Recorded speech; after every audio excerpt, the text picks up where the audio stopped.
My name's Brian. Thank you, Rick, for introducing me. I've been doing data engineering for about 10 years now, different industries. I contributed a little bit to Hive back in the day, back when it was still MR, and a project called Derive, which many of you probably haven't even heard of. But for now, I work on the artists, creators, and tools team at Pandora. So we work with social media and the Pandora data to try to create useful insights for artists, labels, managers, pretty much everybody but the listeners.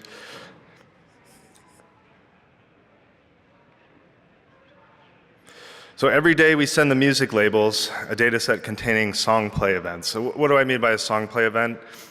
Every time somebody listens to a song on our platform, we report on that. So we call that a spin internally. Kind of makes sense when you think about it, and there's actually people from the labels here, the data engineering teams that receive that data, so I was not expecting that, but the pressure's on, I guess. So why do we have to do this? I mean, the short answer is we have to, right? So, okay, but that doesn't help. Why do we have to? The long answer, so a bit of a history. Like Pandora has got a reputation for a very personalized music streaming service, right? People like our recommenders. But I think the industry has proven out in the last couple of years, especially, that people really want on-demand too. Like now that that's possible, and a lot of the legal issues have been worked out, and those battles have been fought, people like that, you know. And I'd even wager to guess many people in this room probably have a Spotify account, or Apple Music, or something other than Pandora, even if you're a Pandora listener.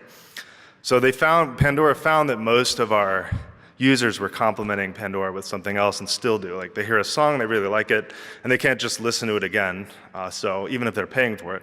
So they go to YouTube and they would look it up, and we just didn't really want that. So now we actually have an on-demand streaming tier. There's different ways to access it. You can be a paying customer and get access to that. I won't go through all that today, but in terms of actually, so now that we support that, we have to report, labels want reporting on every single instance of the song spinning for which they have rights to. So we have to send those data sets to them every day. And it's not even a report per se, like this song spun X number of times. They actually want a structured event for each individual spin event that happens. So these get to be big, and they're external data sets that we're effectively delivering over S3 every day. And it's a new requirement. Pandora didn't always have to do this. We had kind of an adversarial relationship with the labels for years, and that all had to change very rapidly when we wanted to do on-demand because they have the rights to that music. So what do these events look like? This is a very stripped-down version. There's about 22 different structured fields, but they go something like this. This kind of gets to the core of it. Like what time did it play down to the second, right? What's the name of the track? Some others you could predict, right? Maybe the artist name, I didn't include here. How long did the track play when it spun? That's important. And then one of the more interesting ones I threw on here is the play source. So that's a very complex field internally that we manage. How did the user actually launch the song on the app? There's dozens of ways this can actually happen. Maybe it was just a traditional station spin from the recommenders. Maybe it was they have like a premium playlist and the playlist ended, and so our recommenders kick in there too and it seeds everything off your playlist and starts spitting out new songs. It just plays them. Or maybe they were like a premium access thing where they're not paying for it, but they were willing to listen to a 30-second video ad, and then we give them access to the song they searched for. That ended up being wildly popular when we launched that.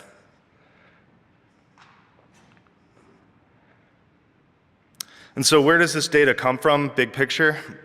So there's Pandora is a huge Hive shop. We run all sorts of different Hortonworks clusters, completely isolated, but not totally firewalled off, but the data that we care about comes from one of our primary analytics clusters. So there's a huge trough of partitioned spins data, all in Parquet form, that we generate off of their raw data. And then we have metadata that we build up too. So I only included 2 different tables here to show the metadata, but we consider all single station ads, every single station that a user has, as metadata across all our users. It's a big data set, but we call it metadata because relative to the spins data and the fact level data, it's not that big. Listener data, and there's others like artists, track roles that artists had in the track, composers, album, all of that stuff. And listeners is an important dimension too. So that comes in every day from external sync processes, which my team doesn't have to think about. And the whole pipeline that I'll show is when we detect that our transformation succeeded on the analytics cluster for a given day and all this, we just CP that back to a private cluster that we can control so we can rely on it to do this reporting that we need to do. And then also I threw on here, Pandora we have Kafka queues where this stuff all lives on too. Our team has not gone through the motions to actually transform or update our report to actually use that to do this reporting. Just because we haven't gotten around to it yet, but they do throw spins and other things on and other metadata on the Kafka queues we have. Our team doesn't actually leverage that yet, but we plan to. It would cut down the latency. So the first iteration of the entire pipeline, which I'll show in a second, it was pretty slow. I mean, to get data for like all the spins that happened on a Tuesday over to the labels would take till like Thursday. And we just wanted to do better than that. So we wanted to improve the overall latency of how we send these files on S3. And to do that, we looked at two primary things. One is the obvious one, it's like the runtime of each individual step in the workflow. How could we improve that? There were glaring issues. And then also the bigger one, more indirect, was how do we recover from issues that happen along each way? Like if a DistDP fails or something like that, we don't want to have to redo upstream work. And so we set out to break out all those checkpoints.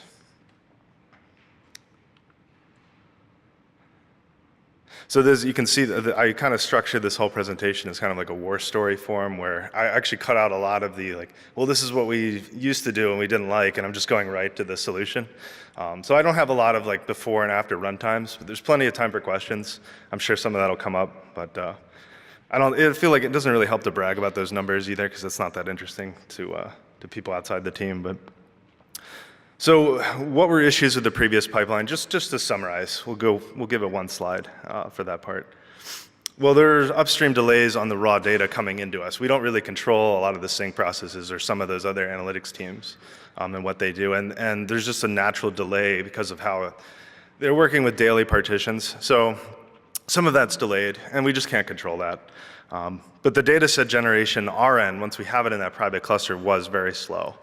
And I won't get into a lot of reasons why, but it just was. And then also part of our requirement structure to the labels is we send a single file per day. And I've asked around why that is. I just accept that it is for now.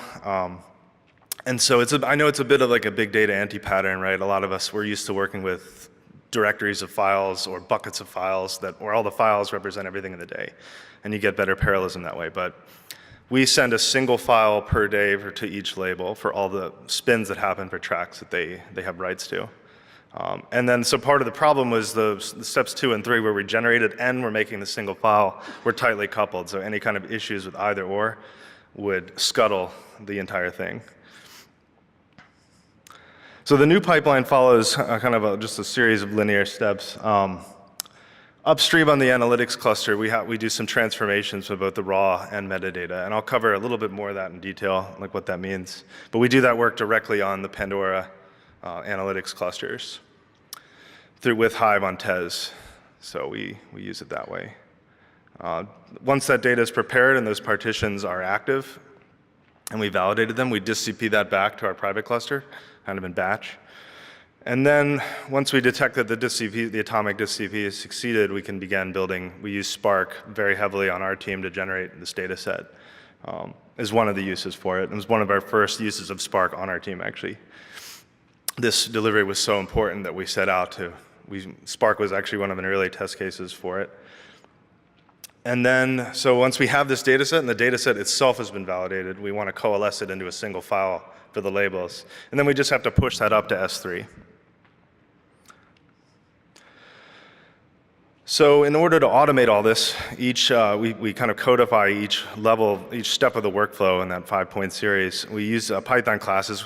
Our team still uses Luigi. I know a lot of the mind share in the data engineering space has kind of moved over to Airflow and other frameworks are more popular, but we still really like Luigi on our team. We feel like it's lightweight. The visualizer works very well for us. And I think the most important part is when you define your task, it has a contract where you really have to define what it means for the task to be done given parameters, right? It's not enough. In the past workflow tools, they were considered done if it ran without exception, and that's really not good enough anymore. I'll get into kind of how we go around that. And so the nice thing too about it, a lot of these frameworks, right, this applies, the workflow and kind of modeling your dependencies in the DAG are completely decoupled from what it's actually doing to run it, right? We have Scala Spark jobs that run distcp, Hadoop commands, that doesn't matter. They're all codified in Luigi and Python. So these the Luigi tasks form DAGs of dependencies naturally when you wire your requires in Luigi. We have parameters that we supply on the command line when we launch these. And then the parameters that, where it's necessary, we propagate those down into the requires dependencies. So I know some of this is standard Luigi stuff for people that are used to working with it. Most notable parameters are the label. So when I say label, I mean music label, by the way. And then dates, the active date that we're running at for that label. And this lets us reuse certain tasks across different labels. And also where tasks can be shared, we just send the date if they're not label specific, like the distcp. And then here's a visualization of that graph kind of rotated 90 degrees so that it can fit on a PowerPoint slide. Left to right, we're trying to actually run the push task. That's what we actually launch. We say, okay, it's a new day, push to S3, or cron does. And it's like, well, wait a minute, before I can do that, I have to have a single file. Okay, well, the single file doesn't exist, I need to generate it. And it just recurses all the way back until it notices for the day that we're trying to do that hasn't even transformed the data yet. And so in a bit more detail, each of these pipeline tasks, we have to codify three things, all of which are mandatory, right? We have to codify any dependencies it has, what upstream is necessary. And we need a function to evaluate when we're done, right? We need a way to actually say, I have arrived at a state of completeness. And then, most importantly, we need a function, if it's not at that state of completeness, to generate some artifact or external state so that it now is at a state of completeness. And here's what some of the code looks like. This actually doesn't use the Luigi parameter API, just because I thought it was easier to visualize it here and just see it in raw Python. But the push task takes in a date and label parameter, because it's label and date specific. And it requires that there actually be a single file that we've coalesced together with all the data into it. And so that requires sending the date and label parameters down the DAG into it.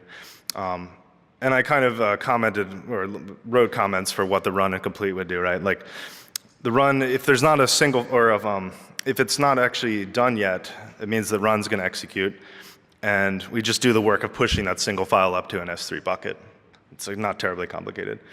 And then complete is, you might guess, is pretty straightforward. The push task is complete if for a given label, that artifact exists already up in S3 for the given date. And then here's how the labels, or here's how the parameters actually propagate down the DAG, right? The push, coalesce, and generate stages are all very label specific for the report we're building, but the distcp and the transform steps just need the date. So those get reused. And so the scheduler might be trying to kick this off aggressively throughout the day, right? Maybe the first attempt it recurses down, it sees the transform isn't done, so it does that. Then distcp succeeds, but then it gets to the point where it's running the Spark job, and let's say there's some errant error or something, some intermittent issue. And it fails, right, and we get some kind of alert for that. Well, we don't freak out too much. The scheduler, because this is all scheduled to run automatically in cron, and we don't run these by hand, the second scheduler attempt for the day can pick up right where it left off, because the distcp tasks do the work of actually defining what it means for them to be done, right? So the DAG can kind of reuse work from earlier executions because it just has functions to kind of figure out where it was. And this is kind of the core of the whole presentation about how like the fault tolerance helped with the overall latency, right? Like in teams I've been on in the past, that a failure like that you'd have to redo everything. Maybe the distcp would have to be redone. But yeah, we can use the scheduler to kind of aggressively work off checkpoints. And so this kind of bottom-up execution pattern that everyone's familiar with Airflow and Luigi, it leads to checkpointing your work, right? It forces you to think about what decoupling points exist and where you can reuse and where you can break off one and say, at least I'm done that for the day. And you can, the most important thing is you can schedule a daily task that you only need to run once a day could be scheduled to run even as aggressively as every 10 minutes. And that's how our cron tabs are. We still use Chronos still, a little bit older, but that's how it's set up. As soon as the new day rolls around, cron is just automatically trying to do push the label reports for that day. But it can't, it gets to a point where it can't because the data's not there yet, but as soon as it is available, it'll just launch. And I'll go through that more.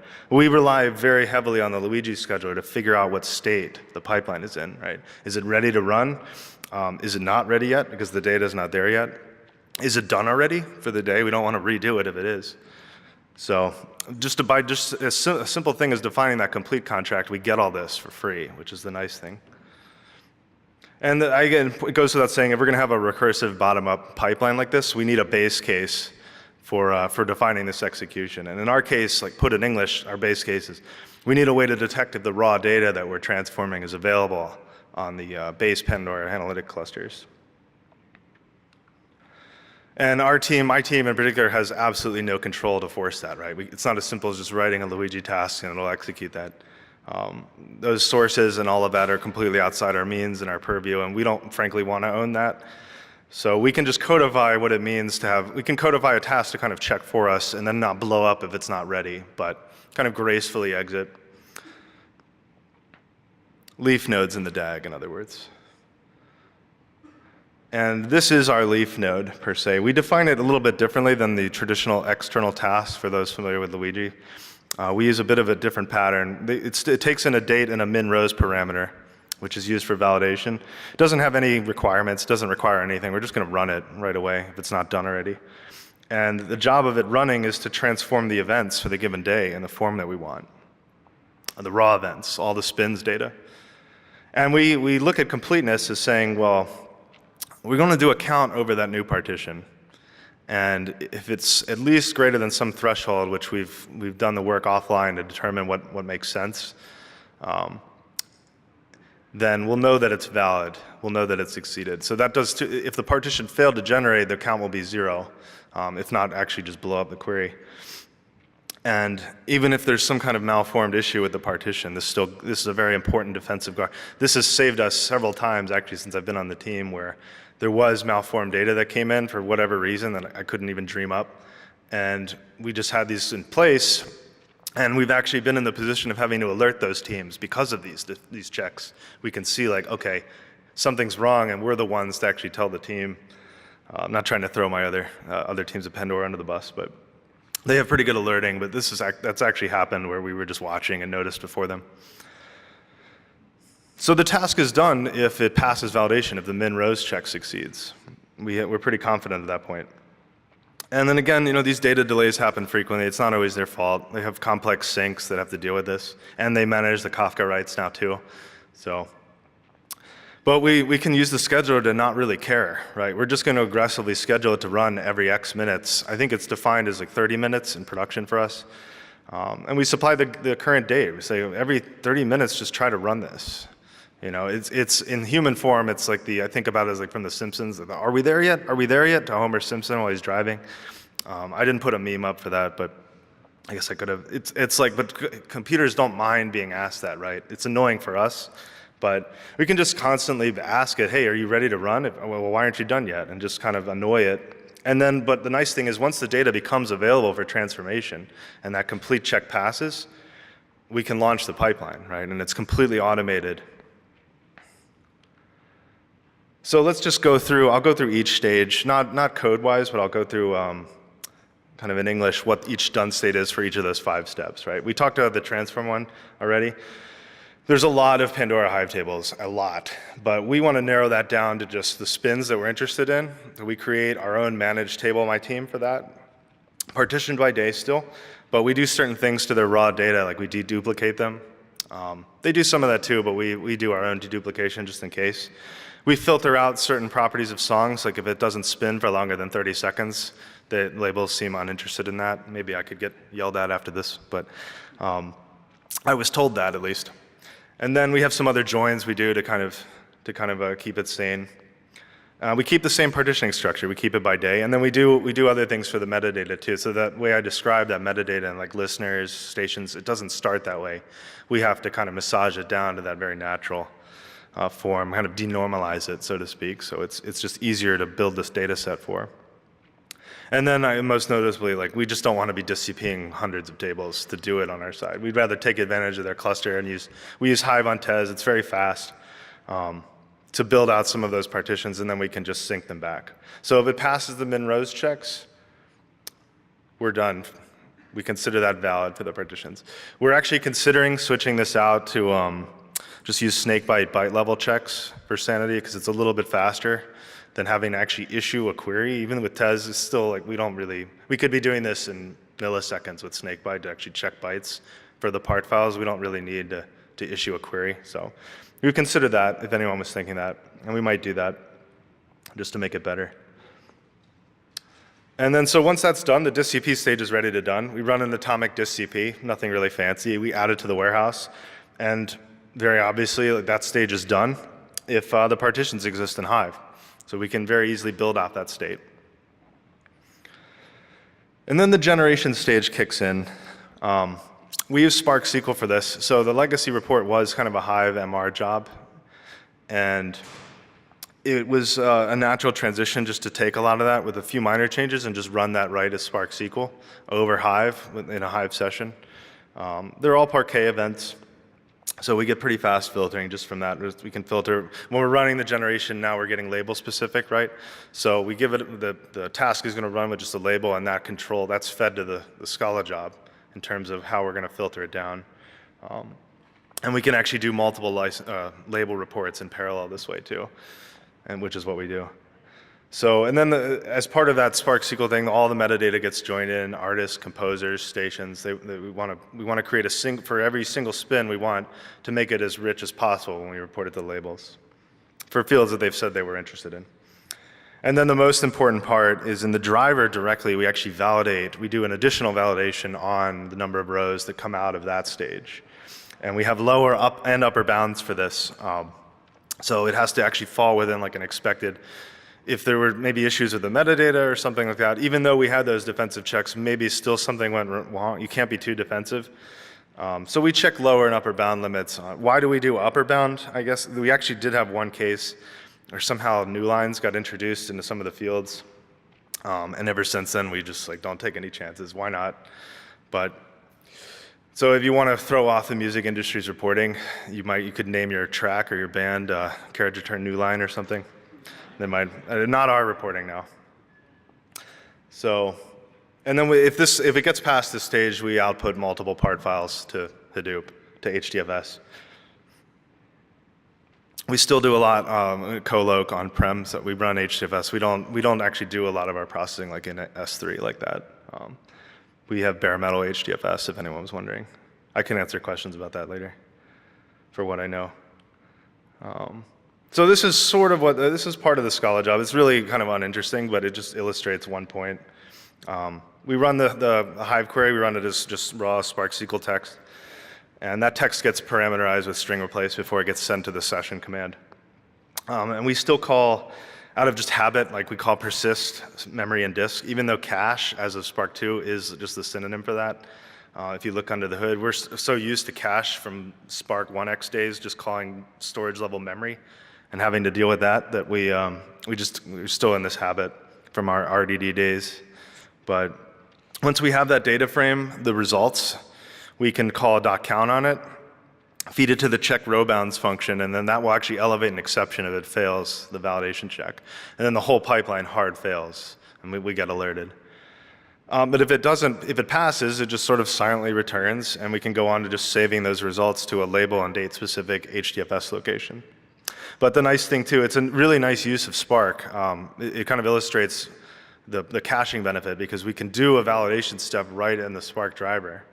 And because it's cached, it doesn't have to rematerialize and reevaluate everything to do the save.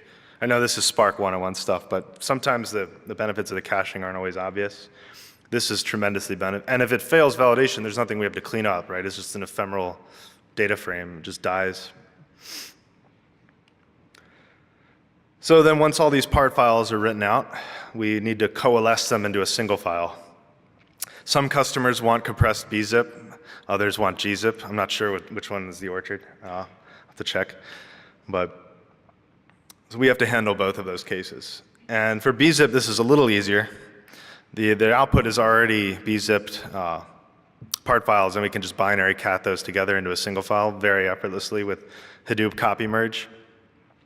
And then we get just a single bzip file. And there's even a nice flag to just clean up the original files after it's done. So if it succeeds atomically, it deletes those files as part of that action, I think, atomically. And then gzip is a little bit more annoying, but not too bad. We just have to write out uncompressed files, and they take up more space. But we can use copy merge on uncompressed files and do the same thing, wipe them out after there's a single compressed file, and then just run that through gzip, and we get a single compressed file. I put this here because I didn't always actually know. I've been working with Hadoop for a while, and I never even used this copy merge thing. So if there's other people here that haven't used that or didn't know about it, it's really handy.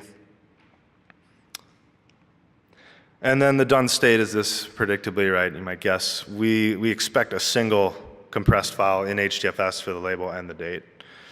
And if it's there, we already consider it valid. We validated all the data at the part file level in the job, and we can operate off just that single file. The assumptions around that. So the S3 push stage kicks in, and we just take the single file, put it up to a name. The labels all get their own individual buckets, right, for obvious reasons. They don't want they don't want to share their data with each other. It makes sense. So they get their own bucket, and then we write out a new path in that bucket for the given date. And then we can tell very quickly if we're done with the S3 target classes, and Luigi just, is it there or not? You know? So this is a short presentation, but just the takeaways of this, I guess if there's stuff to learn out of this, we built all this so that it could be run very aggressively from cron, and it's a little confusing to see daily tasks that operate with daily granularity being run every 10 minutes. And it does produce more logs in Kibana and other things that we have to deal with. Finding the log that actually ran it can be annoying. But it's a small price to pay for kind of the self-healing aspect and the automation that comes out of just, we don't even have to think about how these are run. If they fail, it's because there's a real issue with the Pandora cluster or something we did with like a patch that we put in trying to make it better and we've screwed up. But we don't have to guess when it's ready to run. We just let the code figure that out for us, and we just have cron try over and over again annoyingly. And if there's an issue, it just picks up right at the most natural checkpoint where it succeeded. Whoops. So all of the tasks are I sound like a broken record, I guess, but the task composition is designed around these checkpoints, right? We had to think logically about where it made sense to break these off. Whereas the first iteration of the pipeline didn't really do that. It would build the single file while it was generating the report, and that had problems. And it goes without saying, like I've talked a lot about the fault tolerance part of it because it's less obvious, but using the latest frameworks, kind of switching this over to some of the latest, using Hive on Tez where we can, and then Spark where we control it, really helped for the parts that we can control, like using the latest open source frameworks, just getting fast speed and execution. So if there's any kind of issue with it, it doesn't take forever to run or backfill. We have to backfill more than we would like. But that's it. Are there any questions about, I didn't cover like how it improved. I know I omitted that on purpose, or our environments, or.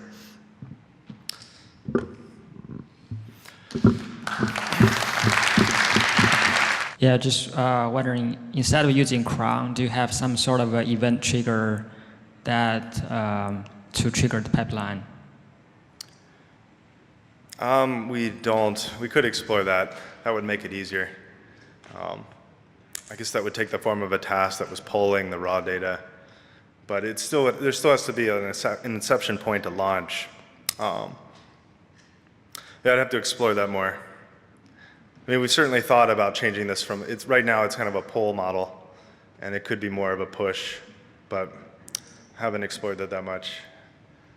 It'll probably, to be honest with you, but probably before that, we'll switch it out to, we'll be accumulating these directly off the Kafka streams. And so the data sets will be generating throughout the day as spins come in. And then as soon as the day ends, we'll be able to pipe it up to S3. That's probably what will happen first. So we use Luigi basically to kick off PySpark jobs. I'm just curious that you're using Scala Spark essentially. How does that sort of like work in terms of calling, Scala Spark from Luigi, because Luigi is in Python? Yeah, so there's in the Luigi contrib package, there's a really nice Spark submit task. It's actually Luigi contrib, and I think it's directly in, like Luigi contrib Spark is the import, Spark submit task. So you can use that. It's really easy to submit a Scala Spark task. It's a little trickier. We have PySpark tasks as well. It's just a little bit trickier to use that.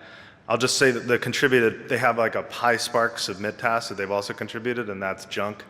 We don't use that, but it's the base one that's been contributed makes it really easy to do this. So you just point it to a jar and you give it the name of the class in that jar, and the Luigi task's only job is to make a Spark2 submit command. And so you can actually see, we print out that command, we see what it looks like, and then it just runs. So using Luigi is just an easier way to not have to make a Spark2 submit command by hand. Like that's all it gains. Other questions for Brian?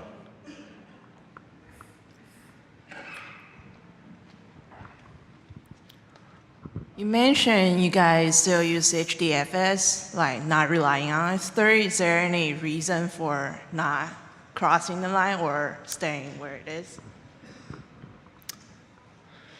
There is, I mean, they've been political reasons in the past. We do consider Amazon a competitor. People use Amazon Music a lot. I don't actually think those are the real reasons. And I can say that because the next 2 years, I think there's a pretty aggressive plan to work out, to go into GCP, the Google Cloud. We're going to transition a lot to that. And they are still a competitor. There's Google Music. So I used to think that way for a while, and it's not that. There's really I think it's just the bare metal. We've been kind of addicted to the bare metal performance. And we have really great sysops, like sysadmin people that are just really good with Hadoop. And if it got to be a problem where we saw that as like, we didn't have to worry about these issues, but we don't really have a lot of those issues. A lot of our hiccups come from the application level, like the data engineers, like myself, right? We screw up something in Hive, or we made a patch to the job that's producing all the upstream raw data, and that failed. So I think it has to do with the fact that they just haven't been big woes. They haven't bitten us yet in ways that have become huge time sinks. All right, any other questions for Brian? Oh, we got one back here. I was just wondering what you like about Hive, that you still keep it around in addition to, like, I know there's some benefits, but like what makes it worth it to you to like support all that extra infrastructure over just using Spark for everything? Yeah, it's a good question. Some of it's outside, not to defer too much. There's a lot of teams at Pandora. We're heavy Hortonworks users, and Hortonworks has gotten a lot behind Hive in recent years with LLAP. And so if you live in the whole Hortonworks environment, you tend to kind of go down the pathways of those tools. The Pandora, there's all sorts of different, the teams, they're not that homogenous in terms of like this team uses Hive only, and there's all sorts of different activity on these clusters. Spark, Hive on Tez, we have an Impala cluster. There's other warehouses, so it's like there's very few Hive MapReduce jobs left.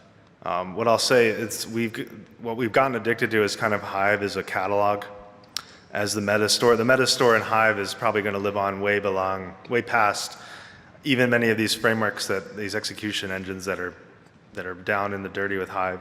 The meta store will probably live on as a means of cataloging it, and so that's kind of what Pandora has gotten addicted to. But Hive itself, in terms of the way we used to think about it, like when I contributed to Hive, it's totally different now.